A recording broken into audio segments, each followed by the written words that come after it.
El cilindro de hielo, perfecto y translucido, goteba lagrimas de fango oscuro, sobre el guante estro de la científica. Una contradicción sucia, que hello el aire de la sala limpia. Era la pieza central, el premio. Después de tres largos ecos de planificación, de peleas por financiación, y de una temporada de perforación brutal en las Alpes italianas, el núcleo de hielo más prometedor de su carrera descansaba finalmente en la mesa de análisis. Contenía secretos del pasado, era atrapado desde antes de que Roma fuera un mito, desde la edad del bronce. Para ella, era la clave para todo. La dra, el avance dejo el cilindro con cuidado en su soporte, el sudor de su espalda enfriándose contra la bata blanca. No era el frío del laboratorio. Era el peso de la apuesta. Había construido su reputación, la de todo su pequeño equipo, sobre una teoría, que el clima durante el auge de las primeras grandes civilizaciones había sido estable. Un regalo que permitió a reyes y emperadores construir sus imperios. Este núcleo, extraído de una capa de hielo que se remontaba, justo a esa época, debía probarlo. Las burbujas de aire, visibles como pequeñas perlas plateadas atrapadas en el tiempo, lo confirmarían. O eso esperaba. El laboratorio era su reino a las 3 de la madrugada. Solo el zumbido bio de los congeladores, y el chasquido de sus propios pasos sobre el piso del linolejo le acompañaban. Su técnico, un hombre joven y calado con anteojos gruesos, preparaba en silencio el espectrómetro de masas. La máquina que leería la química del polvo antiguo, atrapado entre las capas de hielo. Cada capa era un ono, como los anillos de un árbol. La claridad del hielo era buena. Se veían bandas claras, veranos antiguos. Pero luego, su dedo enguantado se detuvo. Ahí, a una profundidad que sus cálculos preliminares ubicaban alrededor del 2200 a.C., había una banda diferente. No era un delgado velo de polvo, como las que dejaban las erupciones volcánicas lejanas.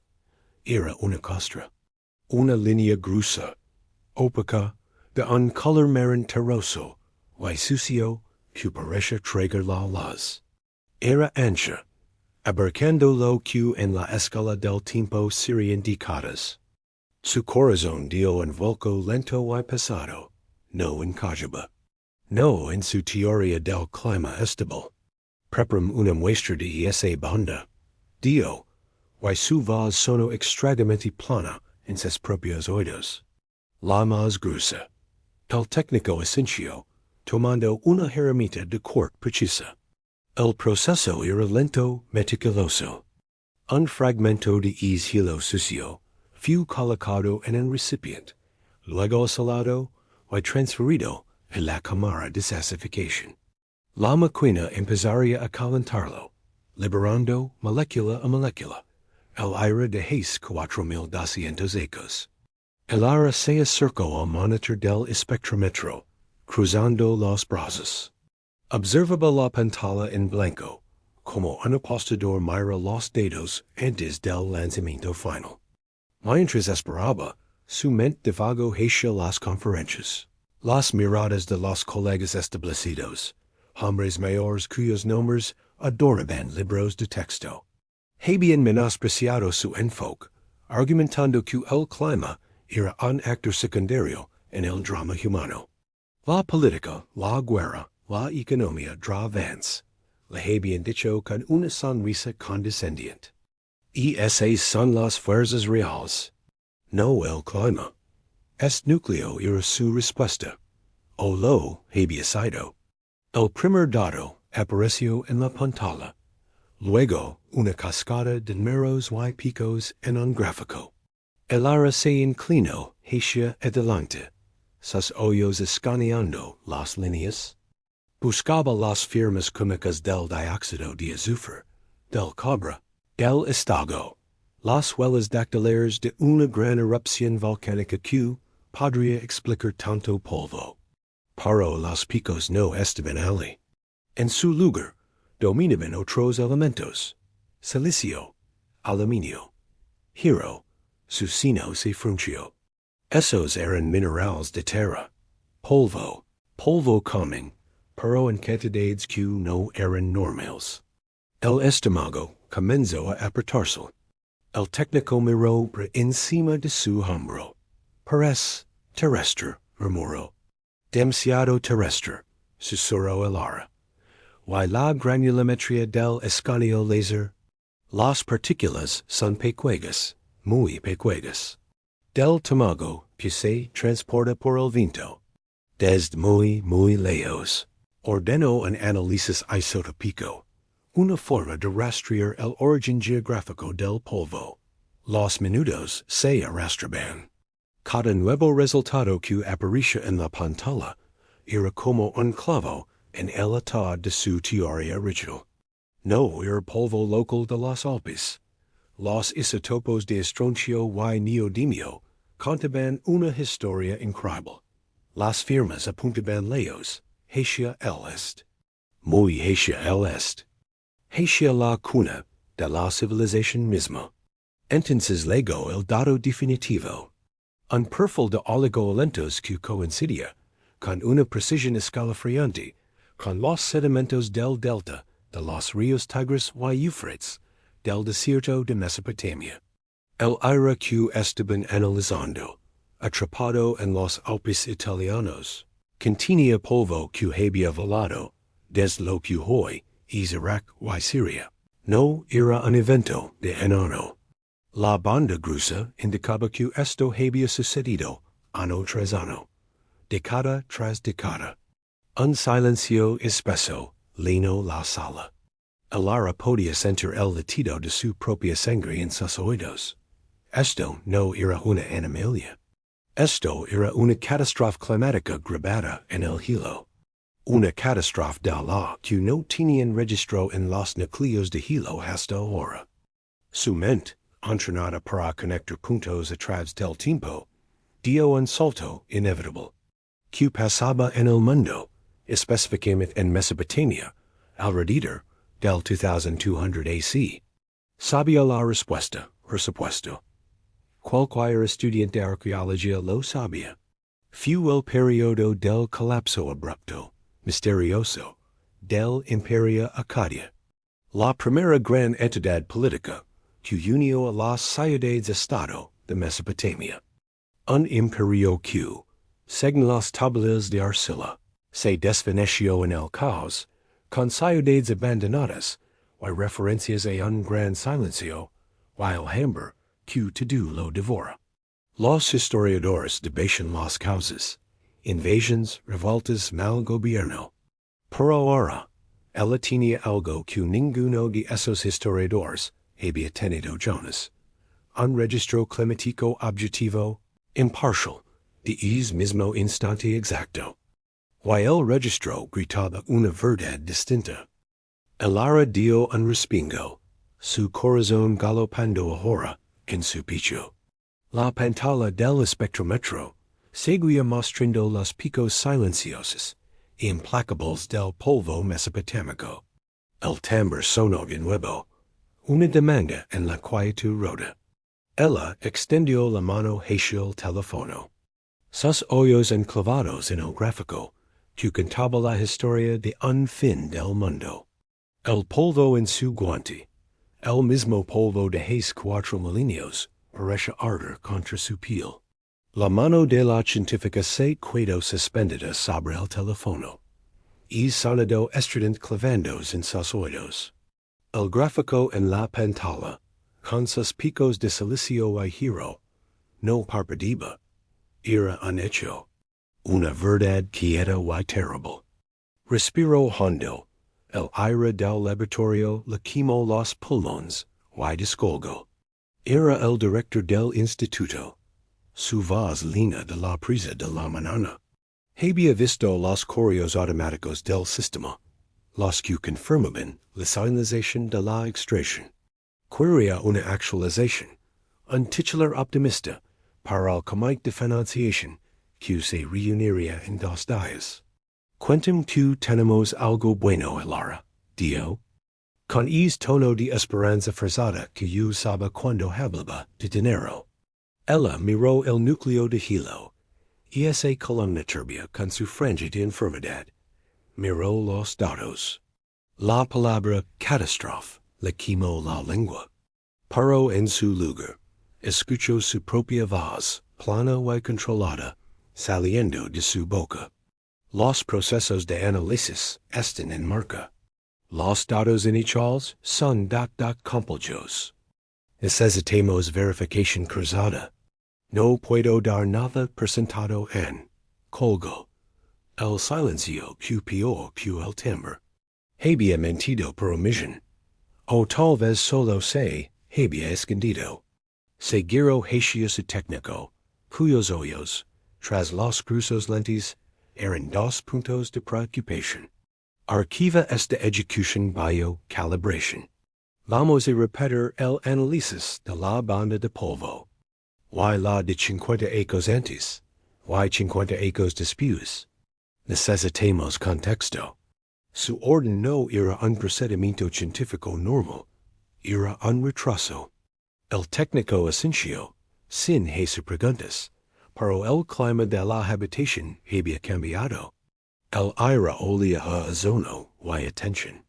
Alara se sentó frente a su propia computadora, sus dedos fríos sobre el teclado. La apuesta ya no era solo su teoría, era su integridad. Si publicaba esto, si anunciaba que una MegaSequía había borrado el primer imperio de la historia, sería una bomba. La llamarían sensacionalista. Su carrera, construida con tanto esfuerzo en un campo de escépticos, se desmoronaría como las ciudades de las que hablaban los datos. El miedo era un sabor amargo en la parte posterior de su garganta, pero la curiosidad era más fuerte. Era un picor en sus manos, una necesidad física. Abrió su navegador y comenzó a buscar, no como científica, sino como una detective entrando en una escena del crimen de 4,000 ecos. Tecnio acad collapse climate evidence. Lo que encontró la dejo sin aliento. No era mucho. Y estaba esparcido, ignorado por las corrientes principales de la historia. Un artículo geológico sobre sedimentos del Golfo Pérsico, que mostraban un repentino aumento de polvo arrastrado por el viento, fechado alrededor del 2200 AC. Un estudio de isótopos de oxígeno en estalagmitas de una cueva en Oman, mostrando una dramática caída en las lluvias monzónicas exactamente en la misma ventana de tiempo. Cada pieza suelta, descartada por los arqueólogos como coincidencia ambiental menor. Encajaba con una precisión aterradora con la banda de polvo en su núcleo de hielo. Luego encontró las traducciones de las tablillas acadias. No eran solo registros de reyes y batallas. Eran gritos ahogados en arcilla. Una, fechada justo en el periodo de su banda de polvo decía, por primera vez, desde que se fundaron las ciudades, los grandes campos no produjeron grano. Las aguas de los ríos no subirán.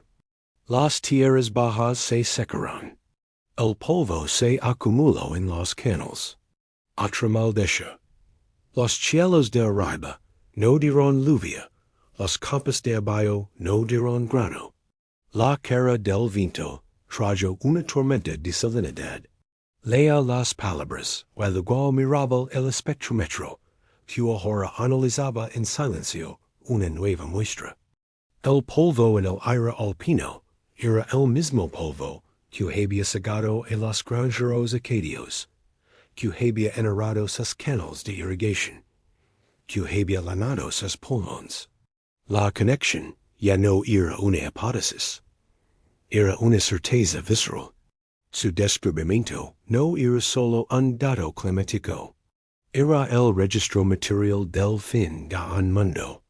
Un imperio no había sido conquistado por la espada, sino lentamente estrangulado por el cielo vacío o la tierra hambrienta. La recontextualización de todo su trabajo anterior la golpeó como una ola. Durante años, había visto el clima como un telón de fondo, un escenario estable sobre el cual los humanos actuaban su drama. Pero no era así. El clima era el actor principal. Podía dar vida, y con la misma indiferencia podía quitarla. Su teoría del clima benigno se la antoyo ahora ingenua, casi infantil. Había estado buscando confirmación de su propia idea, no de la verdad. El técnico se acercó, rompiendo su trance. Tenía en la mano una primera impresión de los nuevos análisis. No decía nada, solo le pasó la hoja. Era un gráfico de la composición del polvo a lo largo de 2 siglos. La línea de concentración no era un pico agudo. Era una meseta larga, plano y brutal, que se extendía por página tras página, correspondiente a no una década en dos, sino a más de 100 años. 100 años de vientos cargados de polvo, 100 años de sequía. El aire sintió un escalofrío, que le recorrió toda la columna vertebral. No era un evento, era una nueva normalidad. Una edad de polvo. Esto era lo que había reconfigurado el mundo. La elección que había tomado antes, la de esconder los datos, le pareció de repente no solo cobarde, sino grotesca. Estaba sentada sobre la evidencia de uno de los mayores desastres de la humanidad, preocupada por su próxima beca. El sol de la mañana entraba ahora por la ventana alta del laboratorio, un rectángulo de luz pálida que iluminaba las partículas de polvo moderno flotando en el aire. Polvo de hoy. Pero sus ojos solo podían ver el polvo de ayer. El polvo que había decidido destinos. La próxima parte era clara. Tenía que correlacionar esto todo, mapear la meseta de polvo contra cada registro histórico y arqueológico del Colapso Acadio. Tenía que construir un caso tan sólido que en el escéptico más empedernido pudiera ignorarlo. Pero hacerlo significaba encender la mecha. Significaba enfrentarse su director, alchemite, a toda una disciplina acostumbrada a explicar el pasado solo a través de reyes y ejercicios. Su técnico la miraba, esperando instrucciones. El laboratorio seguía en silencio, conteniendo la respiración. El núcleo de hielo, con su secreto ahora parcialmente revelado, ya no parece un trofeo, parece un acusado. Y ella tenía que decidir si sería su abogada defensora o su cómplice en el silencio. Tomó la hoja con el gráfico de la meseta de polvo. El papel temblaba ligeramente en sus manos. La evidencia física del tiempo, fría y innegable. Había pasado la noche buscando una anomalía, una explicación que salvara su teoría. En cambio, había encontrado una tumba climática. Y se dio cuenta de que, por primera vez en su carrera, ya no estaba estudiando el clima. Estaba escuchando su testimonio. Los siguientes días no fueron de trabajo, fueron de fuga. La científica se movió como un fantasma entre el laboratorio y su pequeña oficina, cargando con el peso del gráfico de la meseta de polvo. Lo había pegado en la pared frente a su escritorio. Esa línea plana y brutal, que representaba más de 100 ecos de cielo sucio y tierra sedienta, era lo primero que veía por la mañana y lo último que miraba al irse. Se había convertido en el centro de su existencia, un recordatorio mudo de la verdad que ahora levaba dentro, pegada como una segunda piel. Su técnica era metódica, obsesiva. correlaciono cada subida mínima en la concentración de polvo con los escasos registros arqueológicos del Colapso Acadia. Cuando la línea de polvo alcanzaba un pico particularmente alto, encontraba una tablilla que hablaba del abandono de un asentamiento del norte. Cuando la meseta comenzaba su ascenso inicial, las listas de reyes mostraban disturbios, guerras por recursos menguantes. Era como si el polvo en el hielo, o la arcilla de las tablillas, estuvieran susurrando la misma historia en dos idiomas distintos. El imperio no se había desmoronado en un día. Se había desintegrado, grano y grano, soplo de viento, a soplo de viento, durante generaciones. Pero construir este caso, este muro de evidencia irrefutable, tenía un precio. Su joven técnico, siempre silencioso, empezó a mostrarse inquieto. El director preguntó de nuevo por los resultados finales. Mencionó una tarde, sin mirarla a los ojos. Dio que el comité se reúne mañana. Alara asintió, desviando la mirada hacia su pantalla. Dial que la preparación de la muestra es más delicada de lo previsto. Que necesitamos otra semana. La mentira esta vez salió más fácil, más sucia. El verdadero golpe llegó por correo electrónico. Era de su antiguo mentor, el profesor que la había guiado en sus primeros pasos en la paleoclimatología. Un hombre de voz suave y reputación de cero. El asunto era sencillo. Tu núcleo. El cuerpo del mensaje era aún más breve. He visto los metadatos del archivo de la perforación. La ubicación, la profundidad, es la ventana perfecta para el evento de 4.2 kilómetros, ¿verdad? Los rumores empiezan a circular, Alara. Los puristas de la historia dicen que estás buscando un monstruo climático debajo de la cama. El comité de financiación quiere certezas, no revoluciones. Cuidado, no había reproche en las palabras. Solo un hecho, un pronóstico. Ella era la que buscaba el monstruo. Y en el ecosistema académico, cazar monstruos te convierte en un marginado, en un aula sensible que vea catástrofes en cada cambio del tiempo. Su credibilidad, su único capital, estaba ahora en la balanza. Y ese noche no se fue a casa. Se quedó en la oficina, la luz de su lámpara, formando un círculo amarillo en la oscuridad. En la pantalla tenía abiertas dos ventanas. En una, el borrador de su artículo científico. Un texto frío, poderoso, lleno de datos que conectaban el polvo alpino con la queda de Acadio. En la otra ventana, el borrador de un informe para el comité de financiación. Un texto vago, lleno de animales prometedores. La necesidad de más estudio, que no comprometía a nada y aseguraba la próxima ronda de fondos. Ahí estaba la elección imposible. La verdad, o su futuro. Se levantó y se acercó a la ventana. La ciudad brillaba a la abajo, un río de luces y vida normal.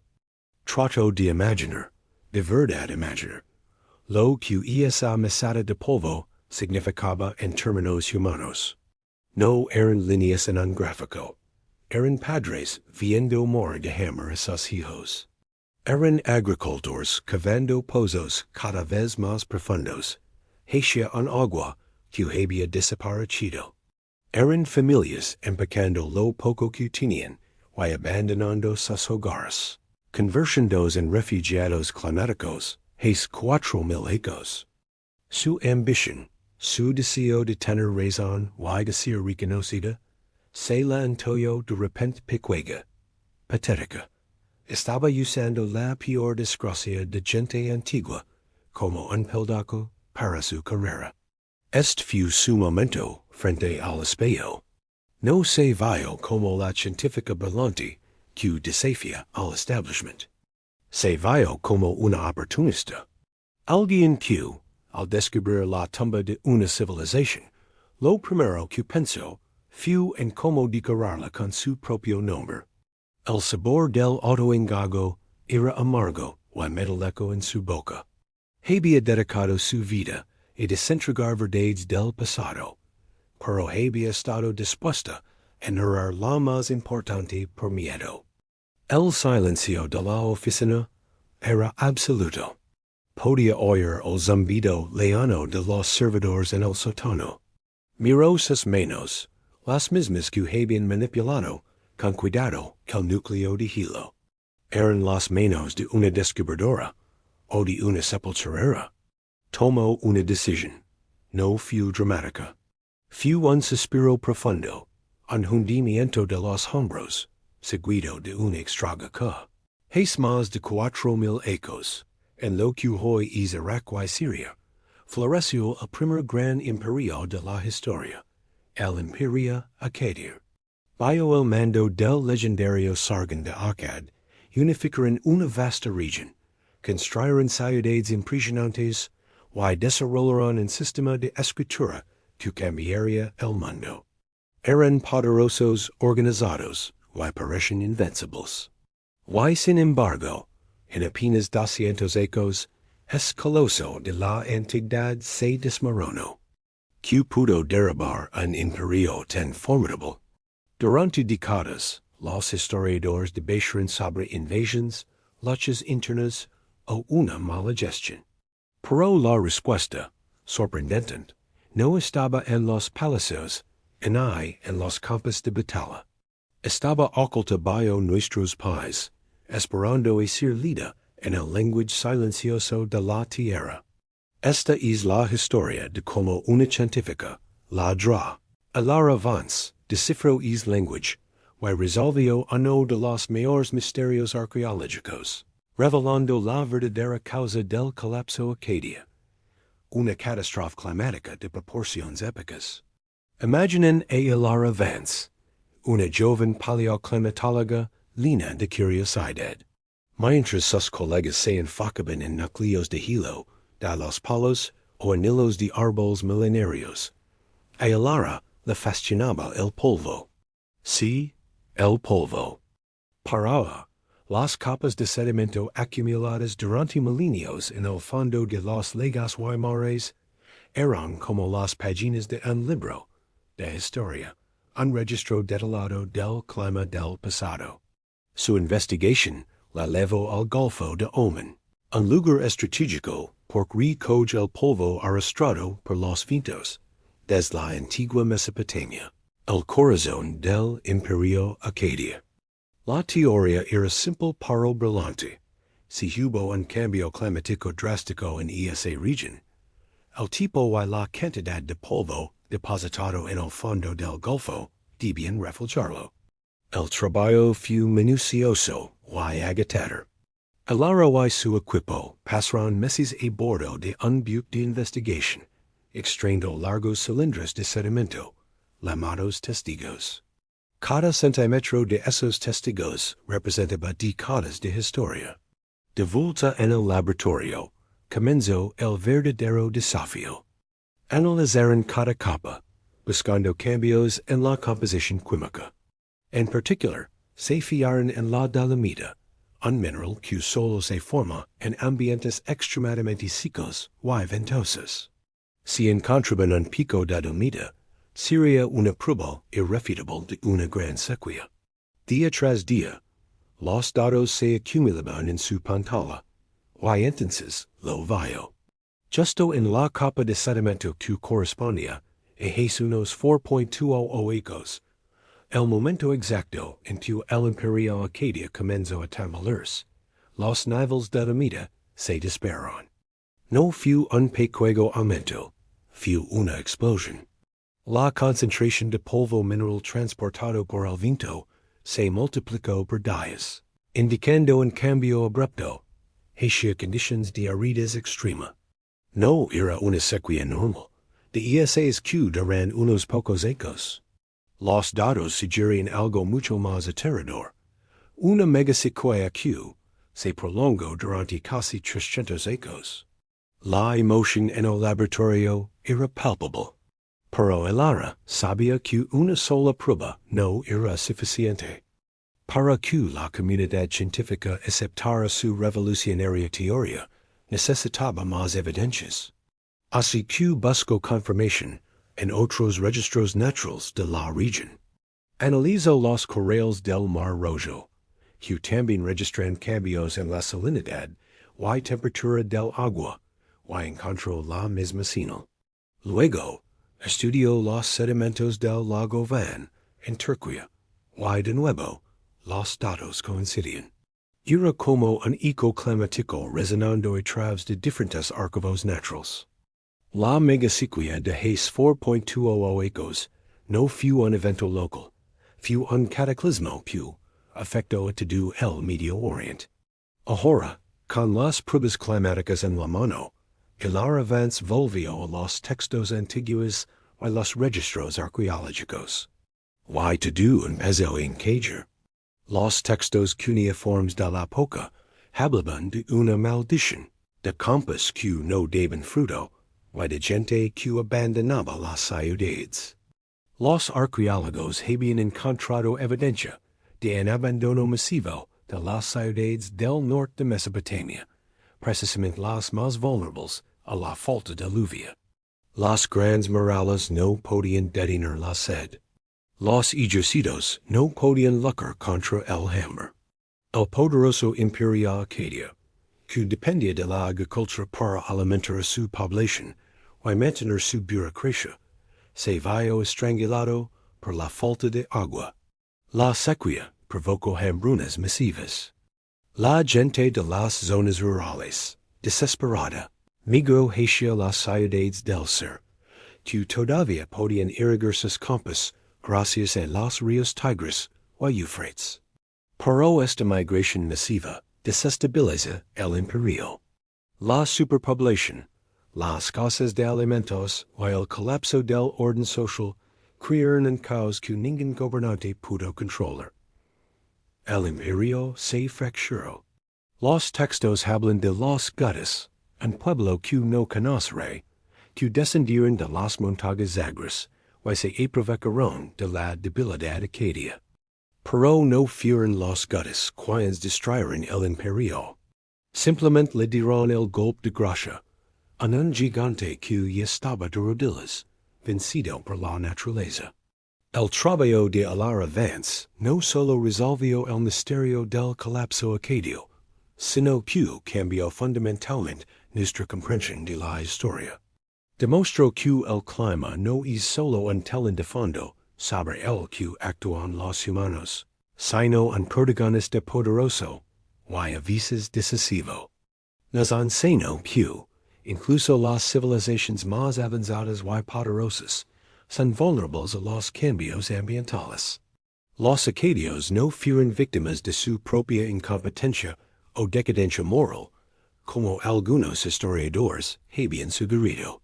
Fueron víctimas de un cambio climático abrupto y devastador, un evento que estaba completamente fuera de su control y de su comprensión. Esta historia resuena profundamente en nuestro mundo actual. Hoy, nosotros también enfrentamos un cambio climático global, pero a diferencia de los acadios, nosotros entendemos las causas y tenemos la capacidad de prever sus consecuencias. La MegaSequía que acabó con ellos fue un evento natural. El cambio climático que enfrentamos hoy es en gran medida impulsado por nuestras propias acciones. La historia del Imperio Acadio no es solo una fascinante lección de arqueología, es una advertencia. Nos recuerda que nuestra civilización, con toda su tecnología y complejidad, también depende de un clima estable. La investigación de el avance fue publicada en las revistas científicas más prestigiosas y, aunque al principio algunos se mostraron escépticos, la abrumadora evidencia que presentó terminó por convencer a la comunidad académica. Su descubrimiento se conoce ahora como el evento climático de 4.2 kilómetros, Un punto de inflexión reconocido en la historia del clima de la Tierra y en la historia de la civilización humana. Su trabajo inspiró a toda una nueva generación de científicos y buscar las conexiones entre el clima y la historia, abriendo un campo de estudio completamente nuevo. Hoy, cuando miramos las ruinas de las antiguas ciudades acadias, ya no vimos solo los restos de un imperio fallido. Gracias a la dra y la avance, vimos el testimonio silencioso de una lucha desesperada contra una fuerza imparable. Vimos una lección sobre la fragilidad de la civilización y la inmensa fuerza de la naturaleza. Es un recordatorio de que somos parte de un sistema planetario mucho más grande y poderoso que nosotros mismos, y que ignorar las señales que nos envía el planeta puede tener consecuencias catastróficas. La historia del primer imperio de la humanidad nos enseña que la resiliencia y la adaptación son clave para la supervivencia a largo plazo. Gracias por acompañarme en este viaje al pasado. Si te ha gustado esta historia, y quieres descubrir más misterios de la historia y la ciencia, no olvides darle a me gusta, suscribir al canal y activar la campanita para no perderte ningún video. Nos vemos en la próxima aventura. Ella miró la ventana de su oficina, que daba los jardines bien regados del campus. Luego miró al director. La rabia fría dentro de ella encontró su voz, que sonó tranquila y extrañamente clara. No puedo hacer eso. Los datos son lo que son. No muestran un factor de estos menor. Muestran el mecanismo del colapso. La reunión terminó en un punto muerto. El ambiente en el instituto se enrareció. Los murmullos le seguían por los pasillos. La llamaban la chica del polvo, o la profeta de la sequía.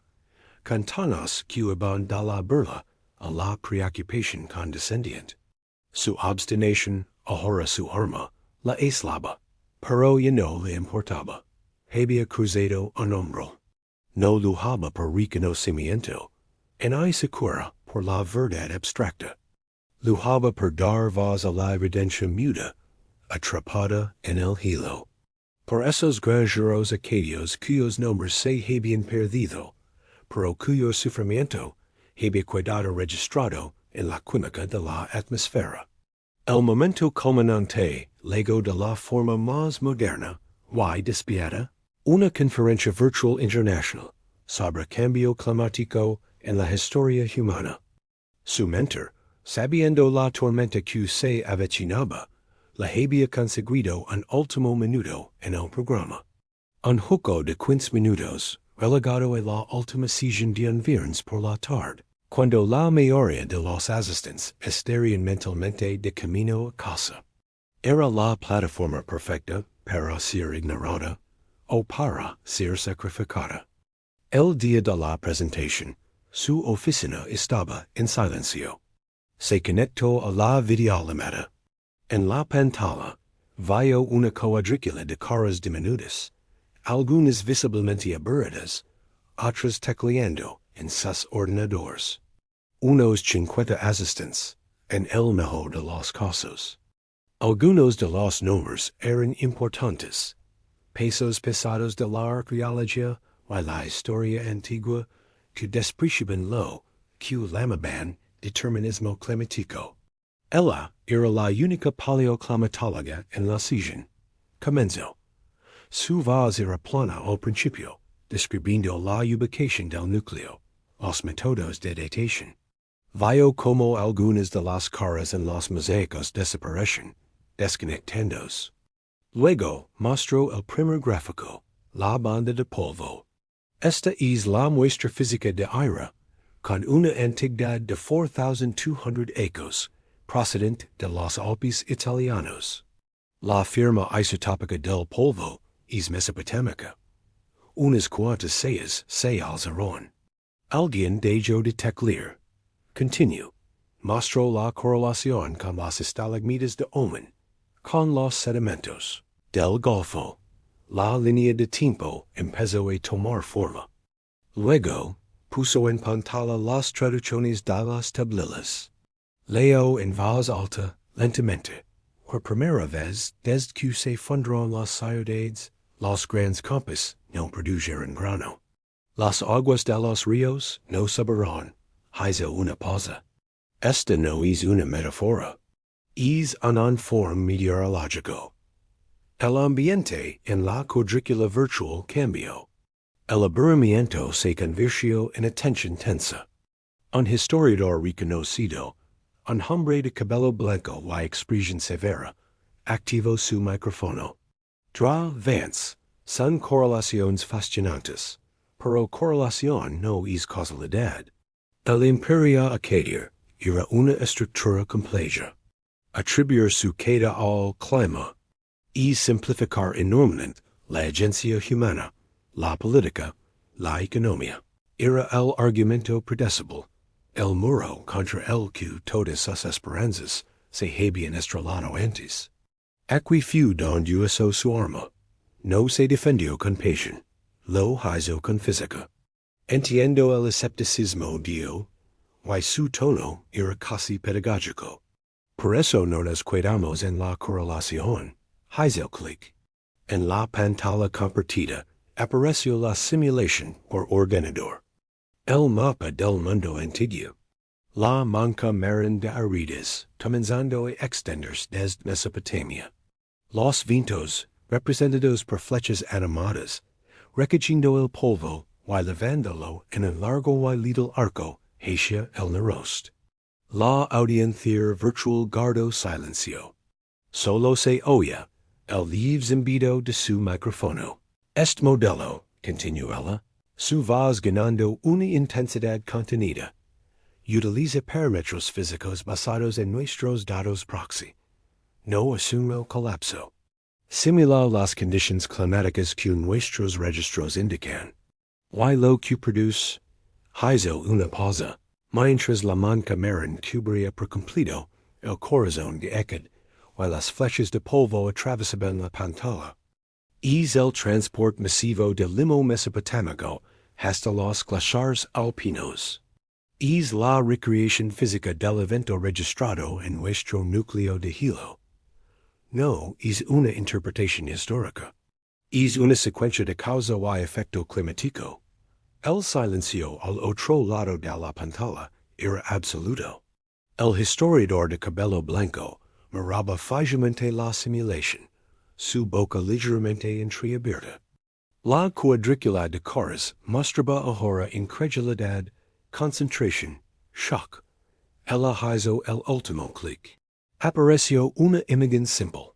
Una foto del núcleo de hielo con su banda oscura, junto a una fotografía de una tablilla de arcilla acadia con caracteres cuneiformes.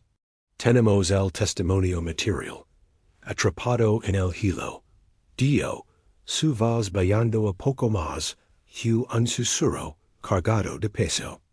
Tenemos el testimonio humano, inscrito en la arcilla.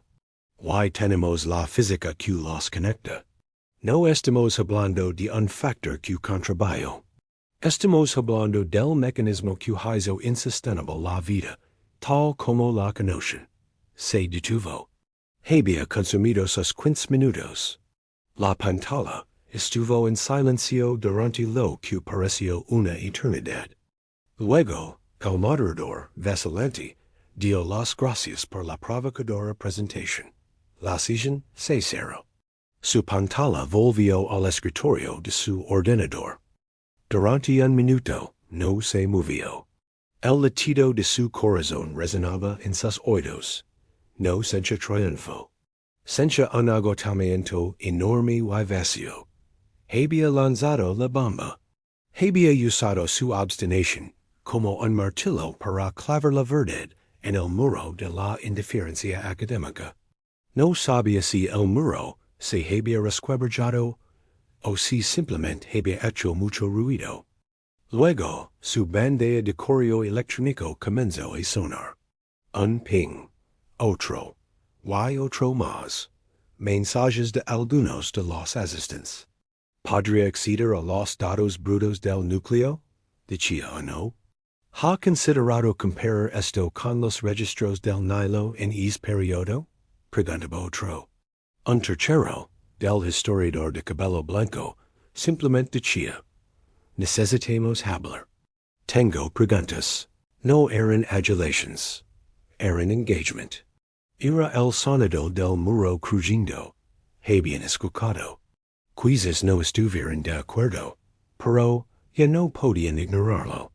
El paradigma no había cambiado en esa llamada, pero una grida profunda se había abierto o no. Se levantó, sus articulaciones agotadas por horas de tensión inmóvil. Miró por la ventana. La tarde estaba cayendo. Su batalla no había terminado. Los artículos tendrían que ser escritos, revisados, defendidos. Las críticas serían feroces. Pero la primera, y más difícil confrontación, había pasado. Había presentado su caso, ante un jurado de sus pares, y los había obligado a mirar. La transformación estaba completa. La científica que buscaba gloria se había desvanecido. En su lugar estaba la cronista de una catástrofe, la traductora de un grito ahogado en el hielo. Tenía el resto de su carrera por delante, y ahora sabía exactamente cuál era su trabajo. Seguir al polvo. Seguir la evidencia donde quiera que conduciera, sin importar los cuentos cómodos que tuviera que derribar en el camino. La frialdad en su interior no era falta de pasión. Era la claridad de quien ya no tiene nada personal que perder, solo una verdad que contar. En uno después, la científica estaba devuelta en el laboratorio de núcleos de hielo, pero ya no estaba sola. La sala, antes un santuario de silencio y las 3 de la madrugada, murmuraba con la actividad baja de 2 investigadores junior que ella misma supervisaba. Habían estado preparando una nueva sección, el núcleo extraído de Groenlandia, que contenía un misterio diferente. El aire olía a café fresco, y la electricidad estática de los monitores nuevos. En el centro de la sala, en una vitrina de cristal iluminada con una luz suave, descansaba un objeto familiar, el núcleo de hielo G la Alt 7. Su sección más crítica, la de la banda de polvo, estaba expuesta bajo un acrílico transparente, con una pequeña placa que decía, evento de aridificación de 4.2 kilómetros. Testimonio del colapso del Imperio Acadio. Ella se acercó, no como una descubridora hacia un trofeo, sino como una visitante, amamento. Su guante, hoy limpio y fresco, descansó junto al cristal, no sobre él. El cilindro perfecto, ya no parecía un acusado o una pistola humante, parecía un testigo. Un testigo que había terminado de declarar. El peso del cambio no era una medalla en su pared, en asegurar las citas constantes a su ahora famoso artículo, titulado con una austeridad deliberada, vinculación de una megasequía mesopotámica con el polvo alpino y el colapso social de 2200 AC. El peso era algo más silencioso y personal. Era la forma en que los arqueólogos, antes escépticos, ahora le enviaban muestras de sedimentos de antiguos lechos de ríos en Siria, preguntando si podía buscar firmas químicas compatibles. Era la petición de un historiador del clima para que formara parte de un equipo que revaluaba el colapso de la edad del bronce en el Egeo, buscando huellas dactilares climáticas similares. Su obstinación, una vez su defecto, se había transmutado en una reputación de rigor implacable. Ya no era la chica del polvo, con tono de burla. Era la investigadora del evento 4.2K. Un nodo en una red de conocimiento que estaba reescribiendo, lenta y meticulosamente, el primer capítulo de la historia de las civilizaciones y su fragilidad. Miró la banda oscura en el hielo. Ya no vea solo dados. Vea el proceso. El lento viaje de incontables partículas de limo, arrancadas de los campos agrietados de Mesopotamia, atrapadas por los vientos altos, que las llevaron en un viaje de meses a través de continentes, para finalmente depositar suave y mortíferamente sobre la capa de nieve alpina de Izano. Un viaje épico y inadvertido que registraba, en su destino final, la muerte de un mundo en su origen.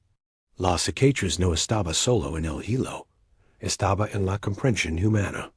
Había una humildad abrasadora, en darse cuenta de que los grandes imperios podían ser derribados no por ejercicios, sino por un cambio en el patrón de las lluvias a 1000 kilómetros de distancia. Uno de los investigadores juniors se acercó, sosteniendo una tableta. La datación por carbono de las muestras de tel Leland Lego dio su voz mostrando una emoción contenida. Confirman el abandono abrupto, justo en el pico de nuestra curva de polvo. No hay capa de destrucción por guerra. Hay una capa de abandono puro. Luego, el polvo se acumula sobre las paredes derrumbadas. Ella ascensió, tomando la tableta. Las imágenes mostraban las capas del terreno. Podías verlo. El piso de una casa, algunos utensilios rotos dejados hechos, y luego una capa distintiva de sedimentos ílicos, polvo arrastrado por el viento, salando la escena para siempre. Era la corroboración física, en el lugar de los hechos, de lo que el hielo alpino había insinuado. La evidencia ahora formaba un círculo completo. Un círculo de causa y efecto, que abarcaba desde el suelo de una casa en el desierto sirio hasta las frías alturas de los Alpes italianos. Buen trabajo dio, y se sorprendió al oír un tono de calidez en su propia voz, un tono que había estado ausente durante el año de batalla. Acadelo es la base de datos del proyecto. Es la pieza final del rompecabezas para el sitio. El investigador sonrió y se alejó. Ella se quedó junto a la vitrina. Su viaje personal también había girado en círculo, pero de una manera muy diferente. Había llegado a este laboratorio buscando confirmación, orden, un patrón benigno que validara su inteligencia. Iba a salir de él, no hoy, pero eventualmente, habiendo descubierto opuesto, el caos, la brutalidad indiferente de los sistemas naturales, y la profunda vulnerabilidad de las estructuras humanas más grandiosas. No era un mensaje feliz, pero era verdadero.